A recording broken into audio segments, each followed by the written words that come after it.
हमारे channel BIMA-Suraksha.com में आप सबका स्वागत है। आज मैं आपके सामने एक नया मुद्दा इंश्योरेंस से रिलेटेड लेकर के आया हूँ। जैसे कि जनरली हम लोगों में ये देखा गया है कि वो इंश्योर्ड जिन्होंने अपना बीमा लिया होता है, मोटर इंश्योरेंस के अंतर्गत लिया होता है, अपनी गाड़ी का इंश्योरेंस कराया होता है और वो कमर्शियल गाड़ी चलाते हैं, मतलब जो बीमा उन्होंने लिया है और जो गाड़ी वो चला रहे हैं वो व्यावसायिक कारणों से चला रहे हैं, ना कि पर्सनल यूज़ के लिए चला रहे हैं, उसको एज ए कमर्शियल गाड़ी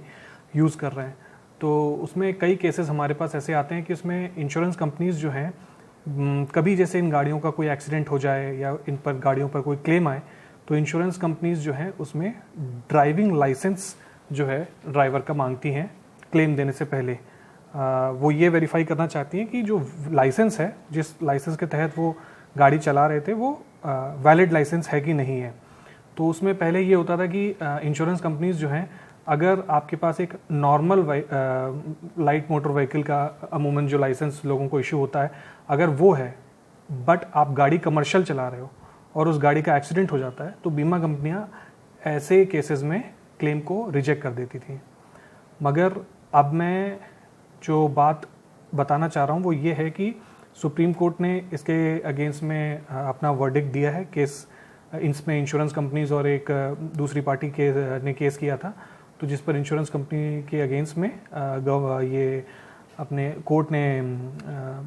एक वर्डिक्ट दिया है, जिसके अगेंस्ट में अब इस तरह के क्लेम्स को डिनाई नहीं किया जा सकता। दैट मीन्स कि जो ड्राइवर है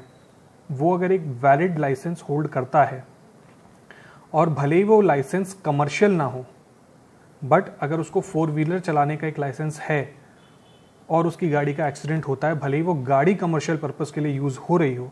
तो भी बीमा कंपनियां क्लेम डिनाई नहीं कर सकती। बीमा कंपनियों को इस ग्राउंड पर क्लेम डिनाई करने का अधिकार नहीं है। सुप्रीम कोर्ट की ऐसी गाइडलाइन आ चुकी है। तो 4 तरीके की लाइसेंस हैं जिन पर कि ये क्लेम डिनाई नहीं किया जा सकता और कमर्शियल लाइसेंस लेने की इन पर ज़रूरत नहीं है। अगर ये 4 तरीके के लाइसेंस में से कोई भी एक लाइसेंस अगर आपके पास है और आप गाड़ी कमर्शियल पर्पस के लिए चला रहे हैं, तो आपका ये क्लेम डिनाई नहीं हो सकता। मैं बता देता हूँ कि ये 4 तरीके की कौन से लाइसेंस होते हैं। एक मोटरसाइकिल विदाउट गियर अगर आपके पास है तो उसके बाद आपको कमर्शियल लाइसेंस लेने की ज़रूरत नहीं है। मोटरसाइकिल विद गियर, इसमें भी अगर आपके पास ये लाइसेंस है तो कमर्शियल गाड़ी चलाने के लिए आपको कमर्शियल लाइसेंस एंडोर्समेंट कराने की ज़रूरत नहीं है। लाइट मोटर व्हीकल, गुड्स हो या फिर पैसेंजर्स के लिए हो, या तो वो सामान कैरी करने के लिए हो या पैसेंजर्स कैरी करने के लिए, लाइट मोटर व्हीकल अगर लाइसेंस है, आपको इशू किया गया है RTO के अंतर्गत, तो भी अगर गाड़ी का एक्सीडेंट होता है और बीमा कंपनी ये कहती है कि नहीं आपका कमर्शियल लाइसेंस नहीं है, तो इस बेसिस पे आप वो डिनाई नहीं कर सकते। और ई रिक्शा या फिर ई कार्ट, अगर इनमें से किसी भी तरीके का लाइसेंस आपके पास है और आप उस लाइसेंस के तहत कोई भी कमर्शियल गाड़ी चला रहे हैं, जो कि एक वैलिड गाड़ी भी होनी चाहिए उसके अंतर्गत अगर आप चला रहे हैं तो आपको क्लेम मिलेगा अगर गाड़ी का एक्सीडेंट होता है। तो ये कहकर कि आपका वैलिड लाइसेंस नहीं है और आपको कमर्शियल लाइसेंस लेना चाहिए था, ये तो पर्सनल प्राइवेट लाइसेंस है, कमर्शियल लाइसेंस नहीं है, तो ये चीज़ गलत है और ये बीमा कंपनियां नहीं कह पाएंगी।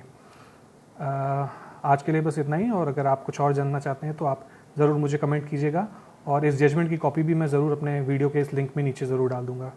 Thank you very much, stay safe.